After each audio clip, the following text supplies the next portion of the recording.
Dulys tai tikrai ne, nes jau ne pirmi metai žaidžia visi. O šiaip tai gal, manau, trūko dviejų pagrindinių žaidėjų pagrindą. Tai nebuvo Mindaugo Gurkė, nebuvo mažiau klaidų padaryti. Gal iš pradžių dar tas pavyko, o paskui jau nuovargis davė savo ir nebeišėjo tas greitis palaikyti. Didesnė kova parodys.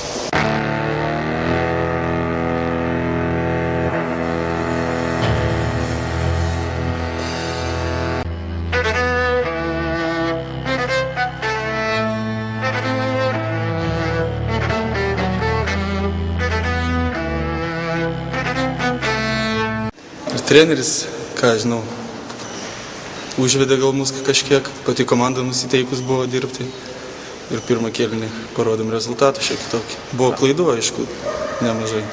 Komanda atsipalaidavo, nes jau turėjom šiokį tokį rezultatą ir galbūt nusiteikė, kad jau bus lengviau biškį. Ir komanda nepasidavė. Jeigu komanda dirbsim, stengsimės, bandysim pasiekti pergalę. Bus sunkiau nei namie žaisti su Utena.